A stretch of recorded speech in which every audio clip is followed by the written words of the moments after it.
warahmatullahi wabarakatuh. Di sini kami dari kelompok 4 akan mempresentasikan hasil diskusi kami dengan materi pertumbuhan kebudayaan Islam pada masa Bani Abbasiyah. Nah, langsung saja di sini saya akan membahas poin yang pertama, yakni pertumbuhan kebudayaan Islam pada masa Bani Abbasiyah. Bani Abbasiyah merupakan dinasti yang berdiri setelah runtuhnya dinasti Umayyah. Pada zaman dahulu, Bani Abbasiyah merasa lebih pantas atas kekhalifahan Islam dikarenakan merupakan cabang dari Bani Hashim yang dimana secara garis keturunan lebih dekat dengan Nabi. Dinasti Abbasiyah didirikan oleh Abdullah al-Saffah ibnu Muhammad ibnu Ali bin Abdullah al-Abbas. Pada masa itu, pola pemerintahannya menyesuaikan dengan kondisi politik, sosial, dan budaya pada masa itu. Nah, proses berdirinya dinasti Abbasiyah terbagi dalam dua strategi. Yang pertama, dengan menggunakan sistem mencari pendukung atau penyebaran ide secara rahasia. Hal ini sudah berlangsung sejak akhir abad pertama Hijriah yang bermarkas di Syam dan tempatnya di Al-Hamimah. Sistem ini berakhir dengan bergabungnya Abu al-Khurasani pada Jum'iyah yang sepakat atas terbentuknya dinasti Abbasiyah. Kemudian yang kedua, secara terang-terangan dan himbauan-himbauan di forum-forum resmi untuk mendirikan dinasti Abbasiyah berlanjut dengan peperangan melawan dinasti Umayyah atau Umayyah. Dari dua strategi yang diterapkan oleh Muhammad bin al-Abbas dan kawan-kawannya sejak akhir abad pertama sampai 132 Hijriah, akhirnya membuahkan hasil dengan berdirinya dinasti Abbasiyah. Periodisasi pada masa dinasti Abbasiyah terbagi menjadi 5. Berikut rinciannya. Nah, pada masa itu tercatat kurang lebih 37 khalifah yang pernah memimpin dinasti Abbasiyah tersebut. Akan tetapi ada 3 pemimpin atau khalifah yang terkenal pada masa itu. Yang pertama ada Khalifah Abu Ja'far al-Mansur. Yang kedua ada Khalifah Harun ar-Rasyid, dan yang ketiga Khalifah Abdullah al-Ma'mun. Sesudah berhasil meruntuhkan dinasti Umayyah dengan membunuh khalifah pada waktu itu, yakni Marwan, Abu al-Abbas mendeklarasikan dirinya sebagai khalifah pada dinasti Abbasiyah waktu itu. Beliau mendapatkan gelar Ar-Safah yang artinya penumpah atau peminum darah. Gelar tersebut diberikan karena beliau mengeluarkan dekret kepada gubernur yang isinya perintah untuk membunuh khalifah-khalifah pada masa dinasti Umayyah. Tidak hanya itu, beliau juga menggali ulang kuburan para tokoh-tokoh dinasti Umayyah kecuali Umar II, kemudian membakar tulang-tulangnya. Nah, kemudian berdirilah dinasti Abbasiyah yang bersifat internasional dengan asimilasi corak pemikiran dan peradaban Persia, Romawi Timur, Mesir, dan sebagainya. Kemudian sebelum beliau wafat, beliau mengangkat saudara beliau yakni Abu Ja'far al-Mansur sebagai pemimpin khalifah berikutnya. Gelar al-Mansur diberikan kepada beliau karena beliau ini terkenal sebagai sosok yang tegas, gagah, kuat perkasa. Nah, zaman keemasan dinasti Abbasiyah sebenarnya sudah terjadi sejak masa kepemimpinan Abu al-Ja'far al-Mansur dan Khalifah al-Mahdi. Beliau dicatat sebagai pendiri Abbasiyah yang berkuasa lebih dari 20 tahun, serta merupakan tokoh yang terkenal hebat, berani, kuat, tegas, dan gagah perkasa. Akan tetapi, dinasti Abbasiyah mencapai puncak di mana popularitas keemasan atau kejayaannya itu pada masa kepemimpinan Khalifah Harun ar-Rasyid dan putranya beliau yakni Al-Ma'mun.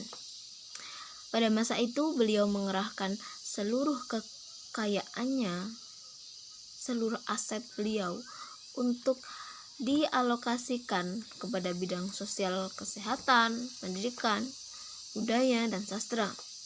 Pada masa itu sudah terdapat kurang lebih 800 dokter dan pemandian-pemandian umum mulai dibangun pada waktu itu. Khalifah Harun ar-Rasyid terkenal sebagai sosok yang mencintai sains serta mendirikan banyak sekolah. Pada masa kepemimpinan beliau, kota Baghdad menjadi kota yang tidak tertandingi pada abad pertengahan. Pada masa itu juga hidup seorang cendekiawan yang terkenal, humoris, dan sering memberikan nasihat kepada khalifah-khalifah, yakni Abu Nawas. Beliau merupakan bagian yang tidak terpisahkan dari kehidupan Khalifah Harun ar-Rasyid. Baik, kiranya sekian yang dapat saya sampaikan. Penjelasan berikutnya akan dijelaskan oleh Pak Nindyo Kirono. Pembahasan selanjutnya yaitu kemajuan kebudayaan Islam pada masa Bani Abbasiyah. Seperti yang telah kita ketahui bahwa pemerintahan dinasti Bani Abbasiyah berlangsung pada tahun 750 sampai dengan 1258 Masehi. Dalam rentan waktu yang lama ini sudah banyak perkembangan yang terjadi. Kemajuan kebudayaan Islam pada masa Bani Abbasiyah bisa dilihat dari 3 bidang. Yang pertama yaitu kemajuan dalam bidang seni bangunan dan arsitektur, yang kedua kemajuan dalam bidang sastra dan musik, dan yang ketiga kemajuan dalam bidang ilmu pengetahuan. Yang kedua yaitu seni bangunan kota. Seni bangunan Islam yang pada mulanya hanya sederhana, yaitu yang tergambar dalam bentuk masjid, kemudian seiring berjalannya waktu, maka berangsur-angsur merambah ke seni bangunan lain. Disebabkan karena umat Islam tersendiri memperoleh banyak pengetahuan dan teknik dari tenaga ahli dari wilayah-wilayah yang menjadi kekuasaan Islam. Meskipun demikian, seni bangunan Islam tetap saja masih mempunyai ciri khas dan gayanya tersendiri, yang terwujud dalam bentuk pilar, lengkungan kubah, dan lain-lain. Kemajuan dalam seni bangunan dan arsitektur. Yang pertama yaitu masjid. Kemajuan kebudayaan pada masa dinasti Abbasiyah yang sering terdengar yaitu kemajuan pada seni bangunan dan arsitektur, terutama pada bangunan masjid. Masjid merupakan bangunan tempat ibadah umat Islam, baik itu ibadah yang wajib maupun aktivitas-aktivitas yang terkait dengan ibadah seperti bermajelis ilmu dan lain sebagainya. Dalam hal ini, masjid merupakan seni arsitektur Islam yang tidak ada tandingannya. Arsitektur Islam pada masa ini ternyata mengacu pada perkembangan seni arsitektur Islam sebelumnya, yaitu pada masa Bani Umayyah.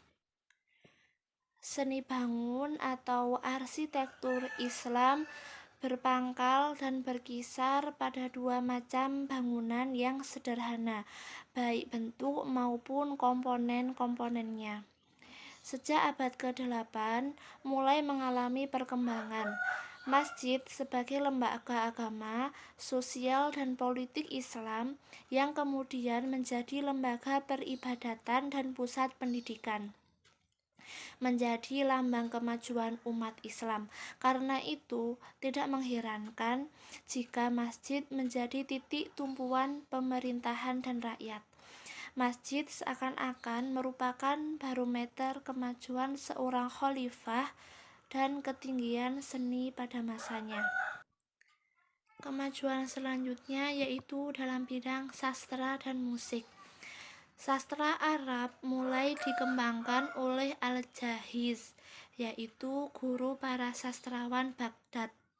Al-Jahiz mencapai puncaknya pada abad ke-4 hingga ke-5 tahun Hijriyah melalui karya-karyanya. Dalam bidang musik, Khalifah Harun ar-Rasyid dan para penggantinya selalu mensejajarkan musik dengan ilmu-ilmu pengetahuan dan kesenian-kesenian lainnya.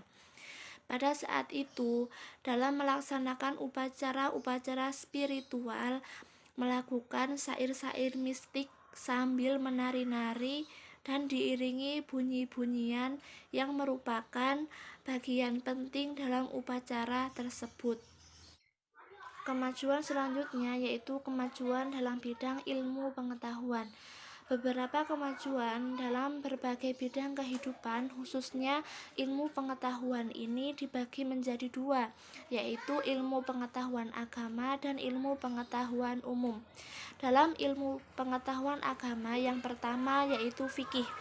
Pada masa Daulah Abbasiyah, lahir para tokoh bidang fikih dan pendiri mazhab, antara lain Imam Malik, Abu Hanifah, Imam Syafi'i, dan Ahmad bin Hambal.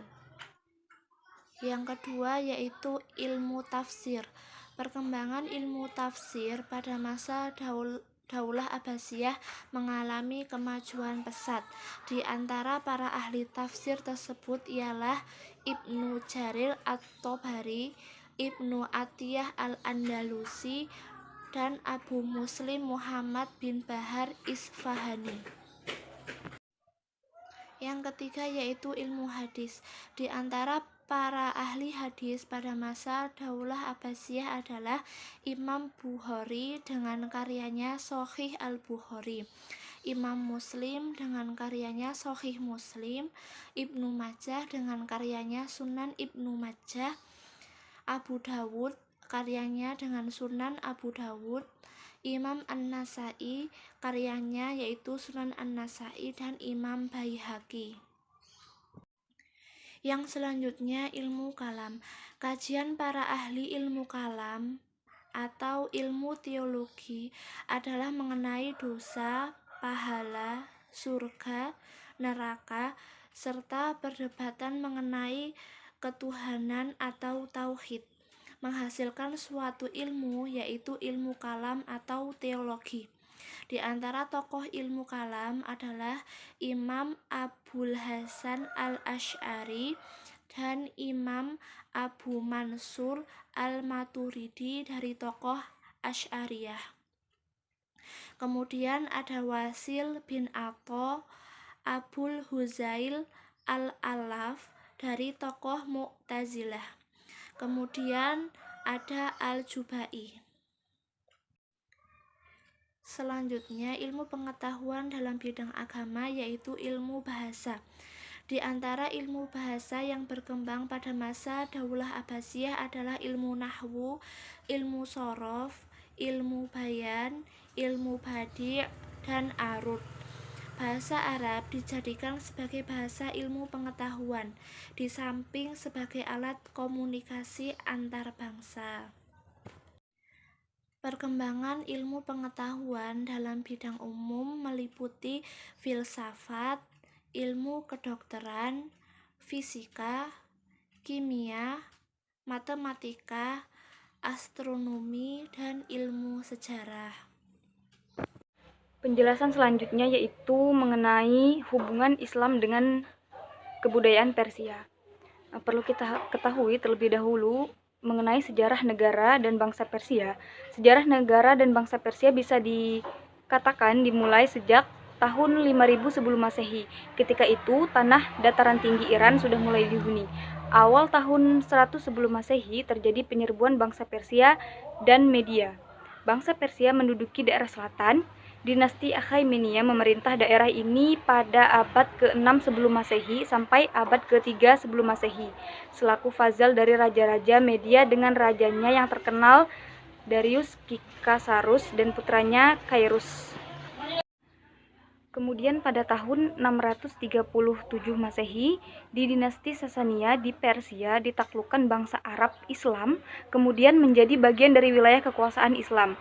Interaksi antara kebudayaan Persia dan Arab Islam terlihat pada periode pertama dinasti Abbasiyah tahun 132 Hijriah atau 750 Masehi sampai dengan 232 Hijriah atau yang disebut dengan periode pengaruh Persia pertama. Khalifah Abu Ja'far al-Mansur memindahkan ibu kota negara dari Damaskus ke Hashimiyah, kemudian ke kota yang baru yang dibangunnya yaitu Baghdad, berdekatan dengan bekas ibu kota dinasti Sasaniyah di Persia. Dengan demikian, pusat pemerintahan dinasti Abbasiyah berada di tengah bangsa Persia.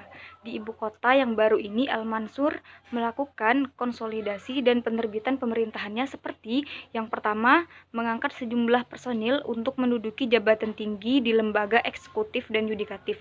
Kemudian yang kedua, di bidang pemerintahan ia menciptakan tradisi baru dengan mengangkat wazir atau perdana menteri sebagai koordinator departemen. Kemudian yang ketiga, membentuk lembaga protokol, sekretaris, dan kepolisian negara. Yang keempat, membenahi angkatan bersenjata. Kemudian menunjuk Muhammad ibnu Abdurrahman sebagai hakim pada lembaga kehakiman. Kemudian jabatan pos yang sudah ada sejak masa dinasti Umayyah ditingkatkan peranannya dengan tambahan tugas. Kemudian yang kedua yaitu ilmu pengetahuan atau sains dan peradaban Persia. Nah, dari orang-orang Persia inilah sejumlah komunitas Arab mendapatkan pengetahuan yang tidak mereka jumpai di Arab. Intinya, pada masa dinasti Abbasiyah, orang Arab mengambil sisi positif dari kebudayaan Persia, memenuhi dunia dengan ilmu, hikmah, syair, dan prosa. Kemudian yang kedua yaitu ilmu pengetahuan atau sains dan peradaban Persia. Nah, dari orang-orang Persia inilah sejumlah komunitas Arab mendapatkan pengetahuan yang tidak mereka jumpai di Arab. Intinya, pada masa dinasti Abbasiyah, orang Arab mengambil sisi positif dari kebudayaan Persia, memenuhi dunia dengan ilmu, hikmah, syair, dan prosa. Kemudian yang ketiga, pengaruh kebudayaan Persia di bidang peradaban Arab, yaitu dalam setiap masa adab merupakan payung kehidupan sosial kemasyarakatan.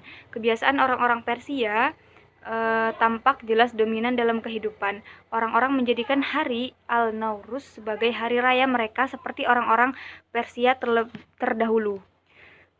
Para hakim dan pembesar negara mengenakan penutup kepala semacam peci seperti orang-orang Persia. Tempat-tempat hiburan dan minuman-minuman merupakan tempat-tempat yang bercorak Persia.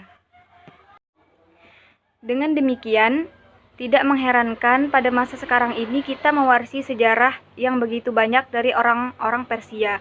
Sebagai contoh, Imam Abu Hanifah Nu'man, pendiri mazhab Hanafi, Sibawayh, tokoh utama di bidang ilmu nahwu sorof, bahasa, dan bacaan qiraah. Ia adalah salah satu tokoh di antara qori 7 nisbat dari qori'ah sab'ah. Mereka itu berkebangsaan Persia yang punya andil besar bagi kebudayaan Arab Islam.